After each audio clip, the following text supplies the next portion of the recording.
Morning, there is some important work that I have to do, so I do not complete the session. So, from now, I am continuing that session. BNSS act of person of unsound mind. It is simply saying that if any person is unsound at the time of doing some act, that he is not capable of understanding the nature and consequences of that act will be no offense. Okay, means here is one thing. There are the unsoundness of mind. There should be two conditions. In one condition, a person is permanently unsound. Okay, a person is permanently unsound. And secondly, a person is not permanently unsound, but at the time of doing the act, he is unsound. So in that particular cases, it has the onus on the accused that he will show, or the advocate that he will show that at the time of doing the act he is unsound and he is not able to understand the nature and consequences of the act. So this is so simple. Section 23, act of a person incapable of judgment by reason of intoxication caused against his will, is simply saying that if a person is intoxicated without knowing or against his will, likely take example, if you go uh, with certain friends and they will force you and forcefully they give you something to eat, or they intoxicated you by any method, and in continuance of that, after intoxication, you have done any act that is generally an offense, but due to your intoxication, and intoxication was against your will, you will be not trial for trial for that offense. It's read as nothing is an offense which is done by a person who at the time of doing it is by reason of intoxication incapable of knowing the nature of the act, or that he is doing what is either wrong or contrary to law, provided that the thing which intoxicated him was administered to him without his knowledge or against his will. So here is two things.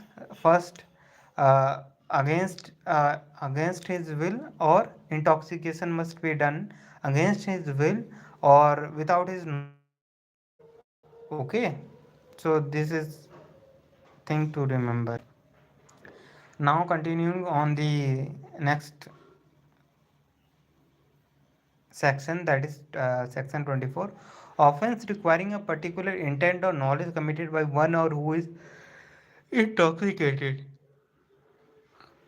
In cases where an act done is not an offense unless done with a particular knowledge or intent, a person who does the act in a state of intoxication shall be liable to be dealt with as if he had the same knowledge as he would have had if he had not been intoxicated, unless the thing which intoxicated him was administered to him without his knowledge or against his will.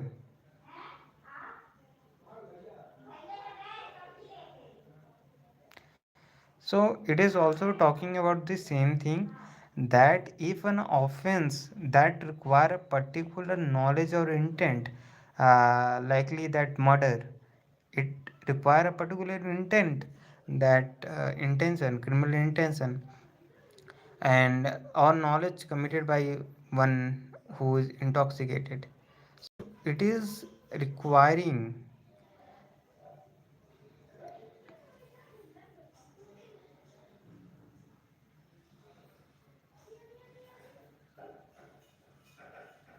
it is simply saying that if you are intoxicated, okay,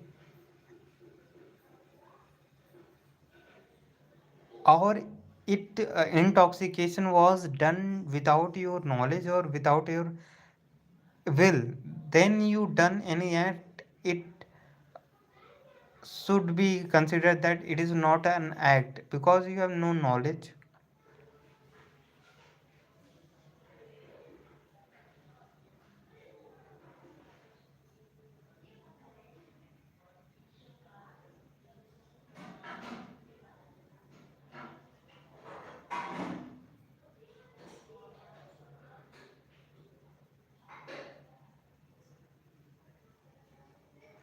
This is a presumption clause, presumption section, that simply says that if he have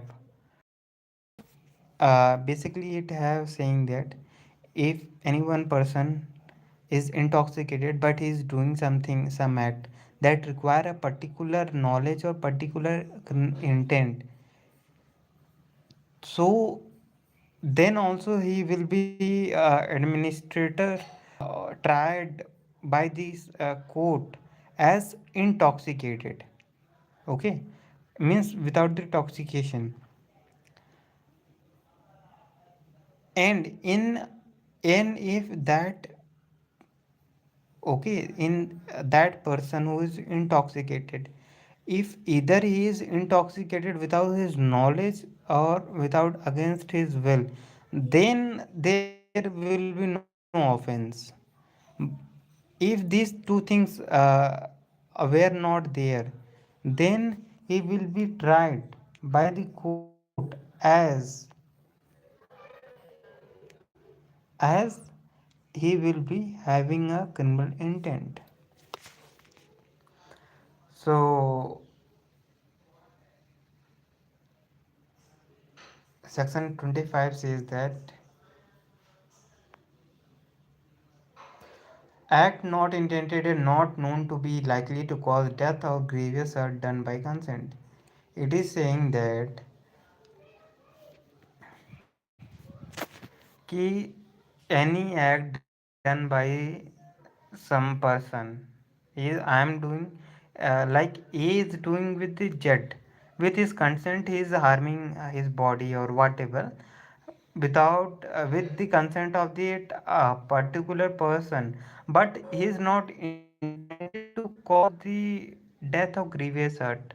Okay, so it is read as nothing which is not intended to cause death or grievous hurt, and which is not known by the doer to be likely to cause death or grievous hurt, is an offence by reason of any harm which it may cause or be intended by the doer to cause to any person above 18 years of age who has given consent, whether express or implied, to suffer that harm, or by reason of any harm which it may be known by the doer to be likely to cause to any such person who has consented to take the risks of that harm.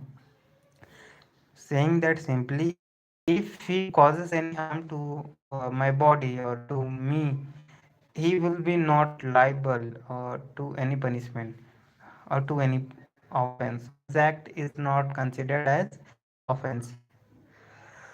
So here is the one must one must be measure to give consent. Illustration देख लेते हैं. A and Z exist to fence with each other for amusement. This agreement implies their consent of each to suffer any harm which, in the course of such fencing, may be caused without foul play. And if A while play fairly hurt Z, this section is for the doctors, thereby where it is saying that any act intended not intended to cause death done by consent in good faith for benefit of person benefit, likely that if we go to the doctors for the surgery, we consent for the operation, and the other person, the doctor, with our consent and with intention not to cause death of patients,